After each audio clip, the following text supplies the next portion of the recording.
El ejército de terracota.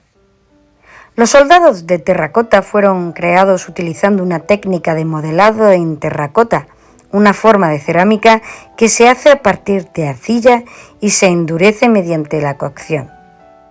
Cada figura fue construida en partes que luego se ensamblaron, un proceso que permitió una gran variedad y personalización de las figuras. El detalle y realismo en las expresiones faciales, la postura y los uniformes indican una técnica avanzada y una atención meticulosa al detalle, propia del estilo artístico de la dinastía Qing. Género y factura. Estas esculturas pertenecen al género de arte funerario, especialmente diseñadas para acompañar al emperador Qin Shi Huang en su vida después de la muerte. La factura de cada figura es detallada y precisa, reflejando una jerarquía militar compleja y una organización meticulosa. Cada soldado, caballo y carro fue diseñado para reflejar roles específicos dentro del ejército, desde arqueros hasta generales, todos con un alto grado de personalización. Línea y forma. Las líneas y formas de los soldados de terracota son robustas y detalladas. Las líneas suaves y curvas de los rostros contrastan con las líneas más rígidas y angulares de las armaduras y armas. La forma de cada figura está cuidadosamente modelada para reflejar la anatomía humana de manera realista, y también las proporciones son fieles a las de un ser humano, lo que otorga a las esculturas una presencia imponente y realista. Luz, valor y modelado. El modelado de las figuras de terracota incluye detalles como arrugas, bigotes, peinados, que añaden profundidad y realismo a las esculturas.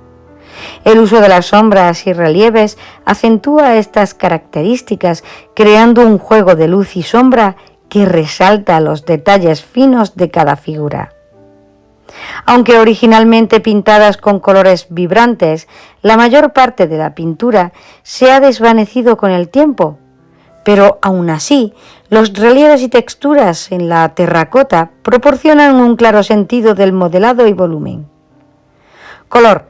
Originalmente los soldados de terracota estaban pintados con colores brillantes, incluyendo rojo, azul, verde y púrpura. El color no solo añadía realismo, sino que también indicaba el rango y la función de cada uno de los soldados. Desafortunadamente, la mayoría de estos colores se han desvanecido debido a la exposición al aire después de la excavación, pero los restos de pintura encontrados han permitido a los arqueólogos entender mejor el uso del color en estas esculturas. Espacio y perspectivas. El ejército de terracota se dispone de un espacio amplio con las figuras organizadas en filas y columnas en las fosas subterráneas.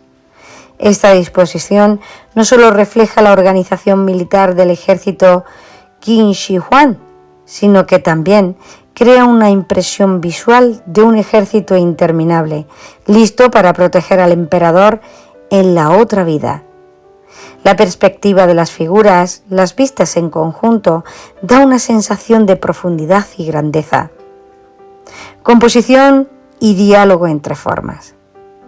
La composición del ejército de terracota es simétrica y ordenada, reflejando la disciplina y organización del ejército de la dinastía Qing.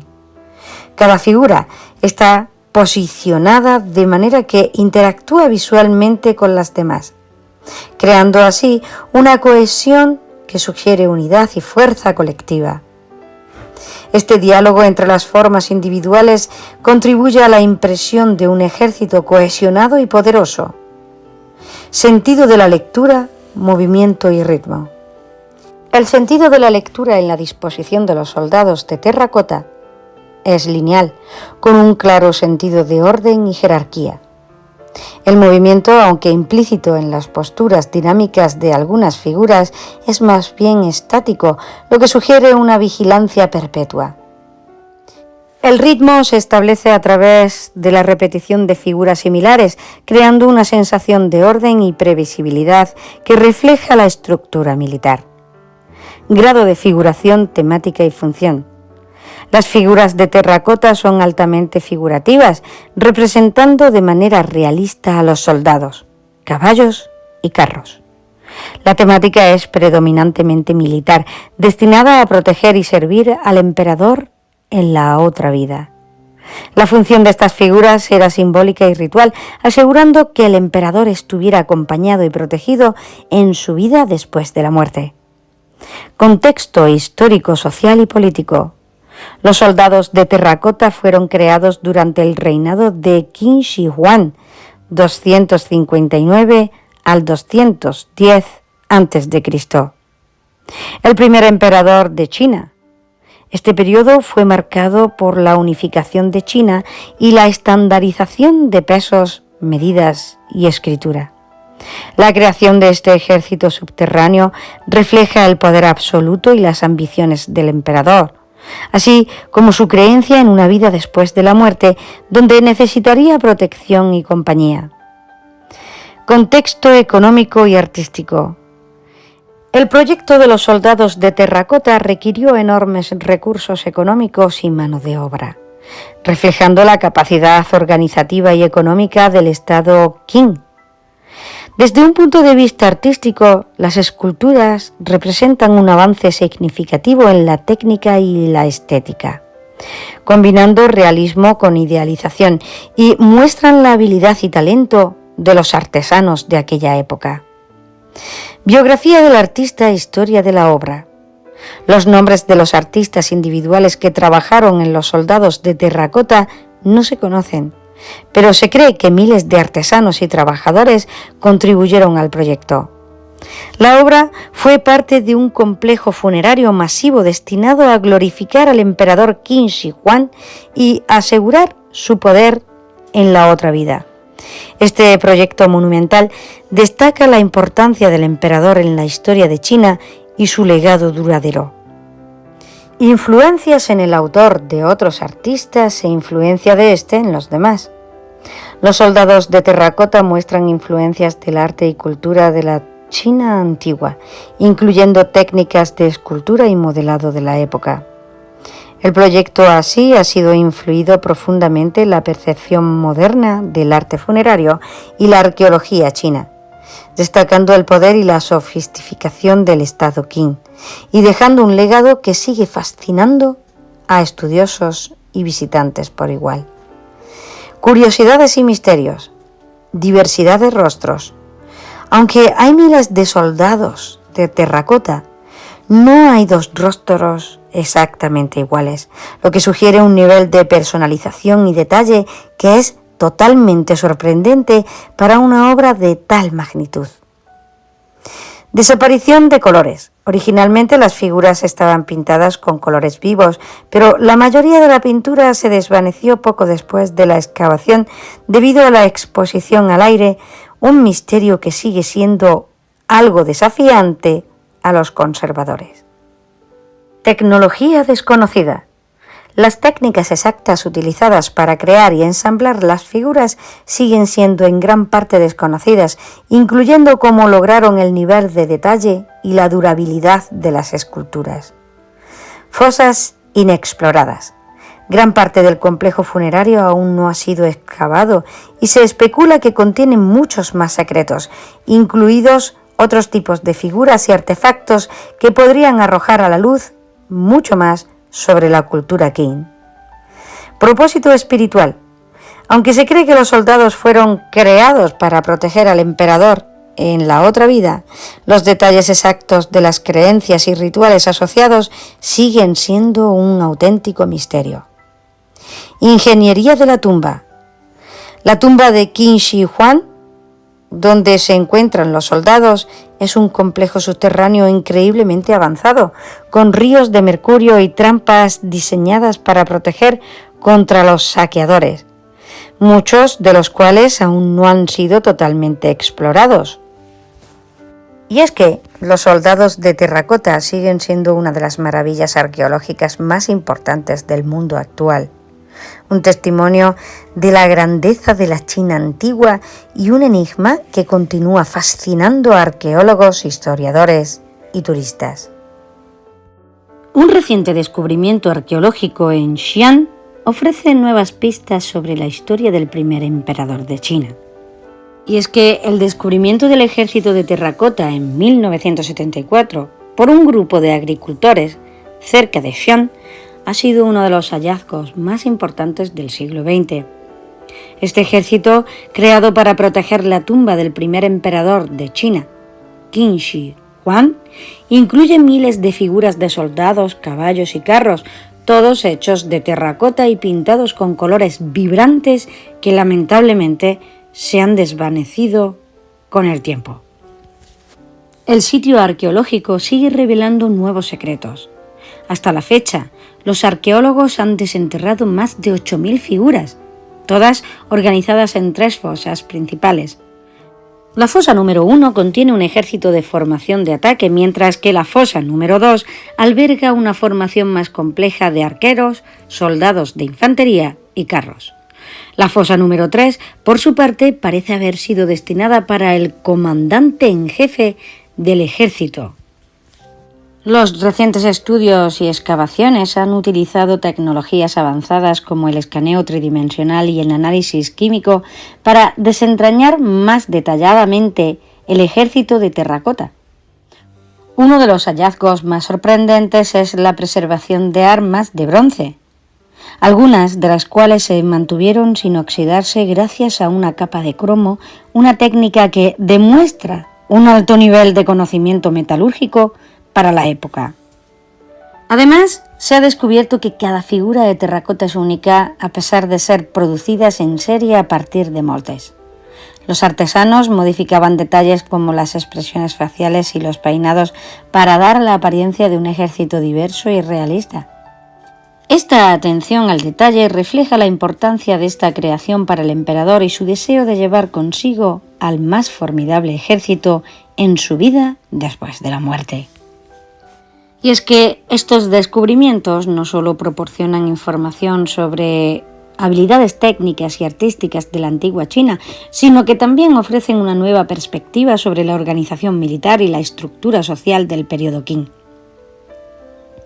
Los hallazgos recientes sugieren que el ejército de terracota no solo tenía una función simbólica, sino que también podría haber sido una representación exacta de las unidades militares de aquella época, incluyendo sus rangos y especializaciones. La conservación y restauración de las figuras han sido un desafío continuo. Las pinturas originales se han deteriorado al ser expuestas al aire después de siglos bajo tierra.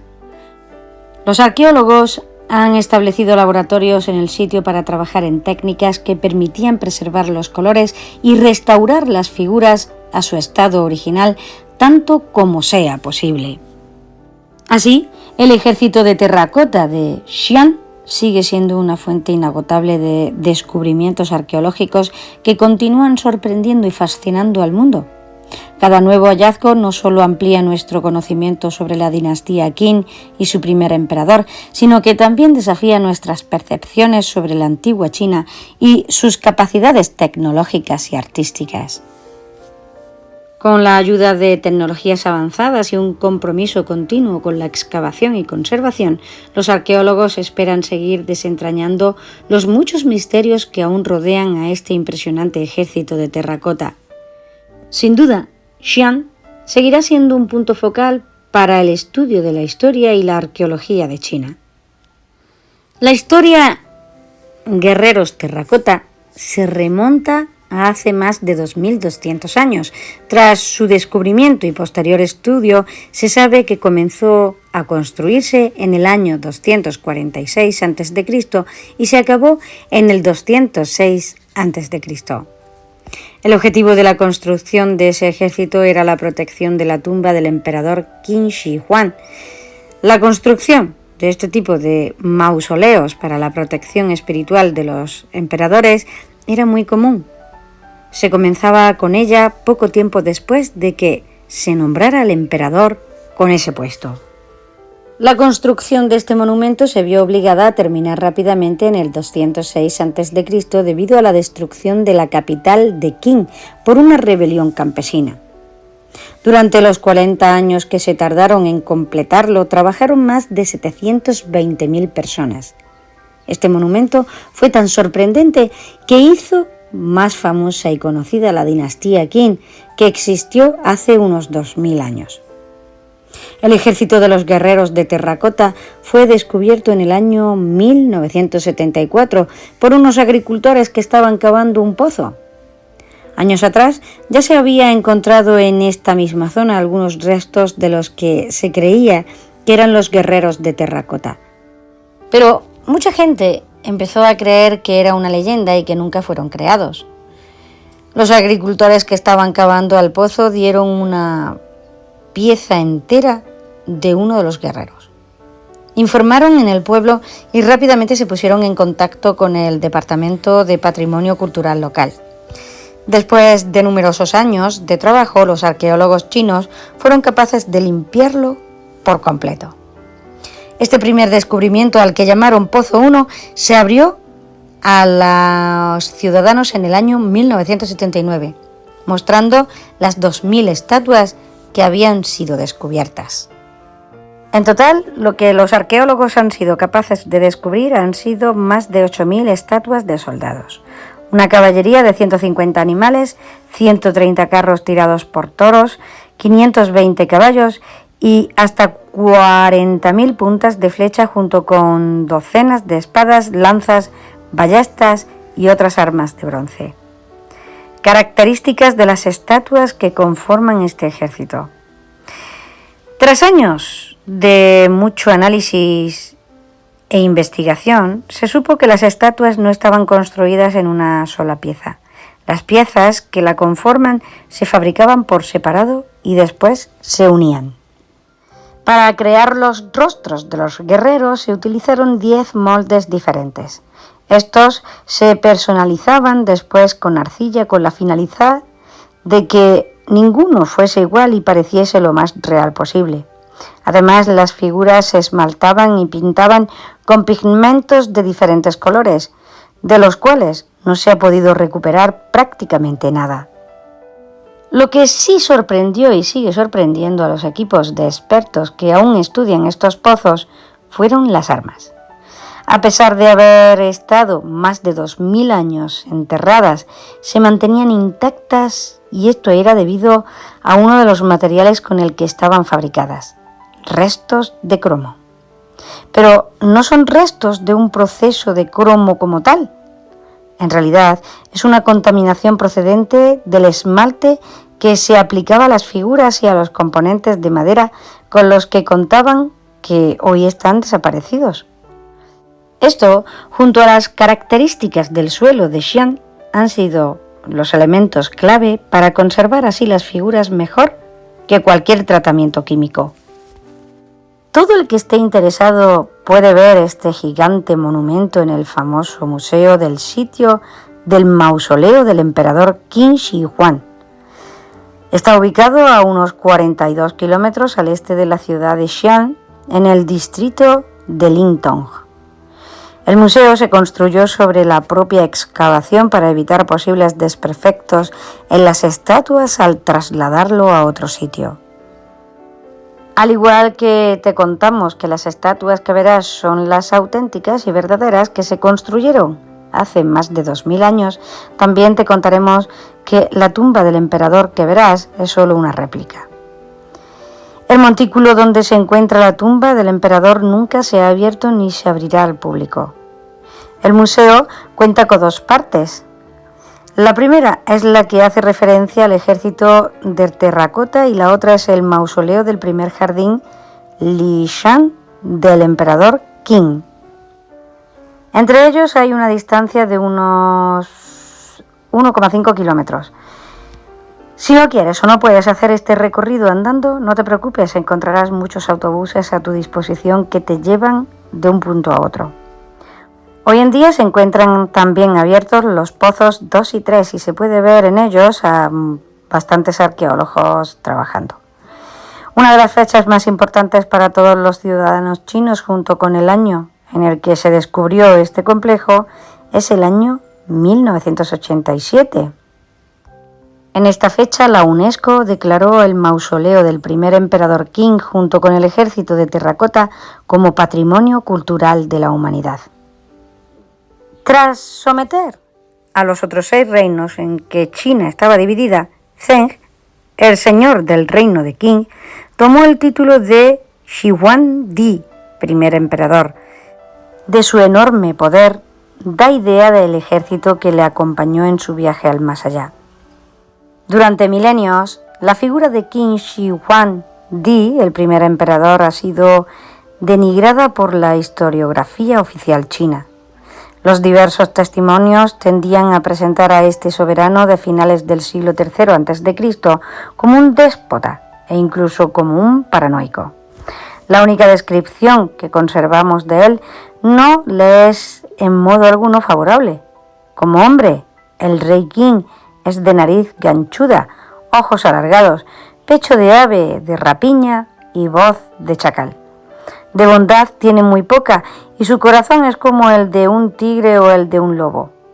Se decía que en su locura ordenó arrasar la vegetación de una montaña que le cortaba el paso y pintarla de rojo, como se hacía con las cabezas rapadas de los condenados, y en que otra ocasión ennobleció a un árbol que le había dado cobijo. Es cierto que fue el primer unificador de China tras someter a los reinos combatientes y realizar reformas de gran calado, entre ellas la construcción de la Gran Muralla. Pero el precio que pagó la población china fue altísimo, centenares de miles de trabajadores forzados y de víctimas de sus campañas de conquista. No es de extrañar que a su muerte estallara una rebelión que arrasó por completo su palacio y su capital de Xiangyang. Sin embargo, la imagen tradicional sobre Qin Shi Huangdi empezó a cambiar en época reciente. Durante la revolución cultural impulsada por Mao Zedong, 1966-1977, el pasado, que en el pensamiento tradicional chino es la gran escuela del presente, se había vuelto muy resbaladizo. Figuras venerables como la de Confucio pasaban por uno de sus peores momentos, mientras otras, como la del primer emperador, veían su nombre reivindicado. En 1972, una elogiosa biografía de Qin Shi Huangdi, publicada por un oscuro historiador, Hong Shidi, consiguió vender 1.850.000 ejemplares en menos de un año. Ello despertó una cierta curiosidad por el túmulo funerario del primer emperador, que se yergue en las afueras de Xi'an, donde también había estado ubicada la capital de la dinastía Qin, Xiangyang. Por lo pronto, sin embargo, no afectó para nada la vida cotidiana de las 20 granjas colectivas que se hallaban diseminadas alrededor de aquel monumento, empeñadas, como siempre, en buscar agua para aumentar la productividad de sus cosechas. Ciertamente, cuando se perforaban pozos o se cavaban tumbas, como se hizo en los siglos XVIII y XIX, en alguno de los campos de alrededor aparecían de vez en cuando fragmentos de manos de terracota, puntas de flecha, restos de tejas y ladrillos. Alguna vez, y solo tenemos constancia de lo ocurrido en el siglo XX, había aparecido alguna cabeza o algún cuerpo entero. El destino de las piezas consideradas espíritus dependía del talante de quien los encontraba, ya que tanto podían abarcar azotadas por obstruir el pozo como terminar sentadas en un oscuro templo. Y este parece haber sido el destino de los guerreros desenterrados en el año 1956 y que desaparecerían después junto con los demás dioses varios en las vorágines sucesivas del gran salto hacia adelante y la revolución cultural. La simpatía de Mao por el primer emperador le había hecho firmar un decreto en el año 1961 para proteger la zona, pero la disposición solo afectaba al túmulo visible. Nada permitía sospechar que el complejo funerario de Qin Shi Huang se extendía varios kilómetros alrededor. De hecho, ocupa 56 kilómetros cuadrados. Sima Qian, el gran historiador del siglo II a.C., había descrito en detalle la disposición de la cámara funeraria de Qin Shi Huangdi, enterrada bajo el último túmulo, así como los recintos funerarios de sus cercanías. Pero los disturbios que acompañaron la caída de la dinastía fundada por Qin Shi Huangdi y que habían hecho arder su capital hasta los cimientos, arrasaron también los edificios de su gigantesco mausoleo, ubicados junto con este en un doble recinto amurallado. La construcción a 1,5 kilómetros de distancia de los 20.000 metros cuadrados de corredores subterráneos en los que se alinean unos 8.000 soldados de terracota de tamaño natural, caballos y carros de combate, había pasado totalmente desapercibida. Pero esta vez, en el año 1974, el momento era políticamente correcto y el descubrimiento se convirtió en una primera noticia mundial y en un reclamo turístico de primera magnitud, para el que no se escatimaron recursos. Desde entonces, los descubrimientos se suceden incansablemente año tras año. De hecho, se tardará muchísimo más en excavar su tumba que los 36 años que se tardó en construirla. El centro del complejo funerario era el mausoleo, en el que un túmulo funerario de 515 metros de norte y al sur 485, de este a oeste, hoy reducidos a 350 por 345, recubría una cámara funeraria excavada a más de 30 metros bajo tierra. Allí se acumularon multitud de objetos preciosos sobre una base que simulaba los grandes ríos de China y bajo una cúpula en la que se reproducía el cielo, todo ello veteado de mercurio. El túmulo aún no se ha excavado, pero las mediciones de mercurio a las que se ha sometido en 1980 y 2003 han revelado la acumulación inusual de este metal en su centro. Ello prueba tanto la veracidad de la descripción de Sima Qian como la permanencia de una estructura interna que ni se ha hundido ni ha sido saqueada. Los estudios hidrológicos han demostrado también que la inundación de la cámara se evitó con la construcción de un dique subterráneo que desvió las aguas y que hoy en día sigue funcionando correctamente. Es muy probable que la cámara contenga los restos de víctimas humanas, entre ellas 100 funcionarios de los que habla Sima Qian, junto con sirvientes y operarios. Tales sacrificios constituían una práctica vigente en muchos estados chinos cuando se instauró el imperio. Quizá por eso tarden tanto en excavarlo. Sin duda empañaría la magia del monumento. El mausoleo estaba rodeado por 2 recintos amurallados concéntricos que encerraban en la superficie del terreno edificios para el culto. Todo ello ardió irremediablemente con la caída de los Qin, ya que quienes lo destruyeron no solo pretendían saquear el recinto, sino destruir el universo de los vencidos y eliminar su poder sobre los vivos. En fechas recientes se han desenterrado entre ambas murallas varios fosos con contenidos diversos, uno de ellos con escribas equipados con estiletes para raspar y reutilizar las tiras de bambú en las que escribían con piedras para afilarlos. Otro con bailarines, levantadores de pesos y acróbatas de gran tamaño. Otro con músicos que tañen sus ya desaparecidos instrumentos para que bailen una serie de cisnes y patos de bronce que se alinean en torno al cauce de un río.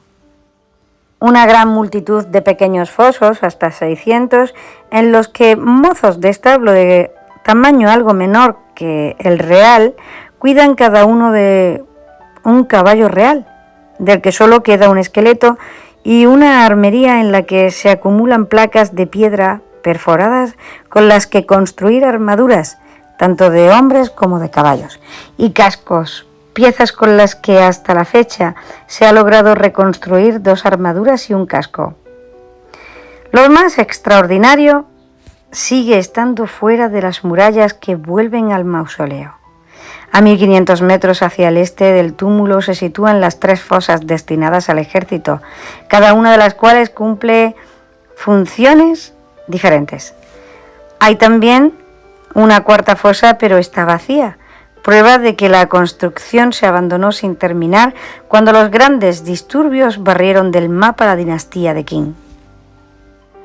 En la primera fosa se alineaban a unos 5 metros de profundidad unos 6.000 guerreros, organizados con una vanguardia frontal en triple fila, tras la cual se levantaban 38 hileras de soldados de a pie, todos ellos mirando hacia el este. A día de hoy se ha logrado reconstruir 1.900 de estos guerreros. Junto con ellos hay también 160 carros de combate. Todo ello está dispuesto en 11 corredores de 3 metros de altura con el suelo pavimentado, las paredes forradas de madera y los techos cubiertos de vigas. En la segunda fosa se alinean en 14 corredores los carros de combate, todos ellos guiados por 4 caballos. Hay aquí 939 guerreros con 472 caballos de porte pequeño, unos 72 metros de alto y macizo, como los del norte de China. Los caballos van sin estribos, ya que estos no se descubrirían hasta 5 siglos más tarde. Sin ellos, la caballería se utilizaba básicamente para carros o como fuera completamente de apoyo. Entre los soldados destaca un grupo de 330 ballesteros. Probablemente se trate de una unidad en fase de entrenamiento. La tercera fosa, organizada en torno a un carro de combate vacío, que quizás esperaba la llegada del emperador rodeado por 68 oficiales de alta graduación, corresponde al Estado Mayor. Abundantes restos de animales demuestran que aquí se hacían los sacrificios para propiciar el combate. En el suelo de las fosas yacían decenas de miles de armas que cubrían todo el espectro de las armas utilizadas por los Qin, aunque es muy probable que algún saqueo inicial arrancara parte de las espadas. Su doble filo, hecho con una aleación compleja y recubierto con óxido de cromo, una técnica que en Europa no se utilizará hasta el siglo XVIII, conserva aún hoy la agudeza temible. Todo este complejo plantea 2 grandes interrogantes. ¿Por qué se construyó y cómo se hizo? Cuando en el año 221 a.C. Qin Shi Huangdi, tras siglos de lucha entre los 7 grandes reinos chinos, terminó la conquista de China. Su primera preocupación fue encontrar un título que no fuera el de rey, totalmente desprestigiado y demasiado local. Necesitaba un nombre que indicara su condición de monarca universal. El título fue elegido como soberano emperador, que en el mundo chino tenía una fuerte connotación religiosa, y Qin Shi Huangdi se consideró siempre a sí mismo como un gobernante cósmico, tan capaz de unificar los reinos como de controlar el mundo de los espíritus. Dado el número de ejércitos a los que había masacrado, las crónicas afirman que en una ocasión exterminó 450.000 soldados del reino de Zhao. Y el número de reclutas propios a los que había hecho morir en combate, Qin Shi Huangdi necesitaba un ejército para poderse mover con comodidad en el mundo de los muertos. Por ello, decidió hacerse acompañar de todo un ejército de figuras de terracota en lugar de sacrificar a soldados reales. Era la única manera de disponer de un ejército completo y de que éste agrupara a los sujetos de mayor calidad. La estatura media de los guerreros es de más de 1,80 metros y por encima de la media real de la población china. El hecho de que las placas de las armaduras y los cascos hallados en la armería real fueran de piedra apunta también a la necesidad de protegerse de los espíritus a los que la tradición china aleja con piedras. Una tumba así no tiene ningún precedente conocido en la historia de China. 1000 años antes, en Shanxi-Dui, en el lejano Sichuan, se habían enterrado unas cuantas enormes figuras rituales de bronce cubiertas con máscaras de oro y cuyo recuerdo se había perdido para siempre. Y un siglo antes de Qin Shihuangdi se habían enterrado figuras de madera en alguna tumba de Chu y al sur de Jiangxi, pero nada preparaba para la tumba del primer emperador, ni su volumen ni su similitud con personas reales. En China, a diferencia de Occidente, la escultura figurativa era prácticamente inexistente. La tumba revela una práctica insólita de fabricación en cadena y control de calidad, una estricta organización del trabajo que sí tenía precedentes. La arcilla se obtenía del loess circundante y se amasaba y preparaba en alguno de los talleres habilitados. Sabemos el nombre de 87 maestros de talleres, con una de los cuales trabajaban una docena de personas, ya que estaban obligados a estampar su nombre en las piezas que entregaban. Una vez amasada la arcilla, la estructura básica de todas las esculturas era la misma. Los pies y piernas se elaboraron de forma maciza para proporcionar estabilidad al cuerpo central que se encajaba en la parte superior de las piernas. Las manos, brazos y cabeza se producían separadamente y se añadían en el último momento. Se han identificado 8 tipos básicos de caras sobre las que luego se aplicaba una placa fina de arcilla que permitía individualizarlas. Una vez ensamblados y retocados los músculos básicos, las piezas se conocían enteras.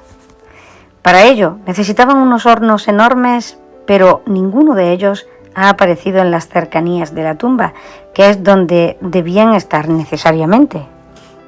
La única explicación de este hecho es que el encarnizamiento con lo que los rebeldes se lanzaron contra las estructuras de los Qing fuera aún mayor que ese que se refleja en los textos.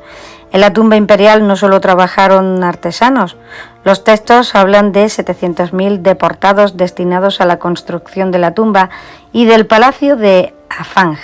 Y nosotros sabemos seguro que utilizaron convictos porque se han encontrado cepos para los pies. La historia tradicional china ha tildado al primer emperador de tirano execrable durante más de 2000 años y su autocracia era real. La remodelación de la capital, Xianyang, y la construcción de la red de carreteras, de las obras hidráulicas, de la Gran Muralla, el inmenso palacio de Afang y la tumba del monte Li requerían una enorme masa de mano de obra que procedió esencialmente de condenados y deportados.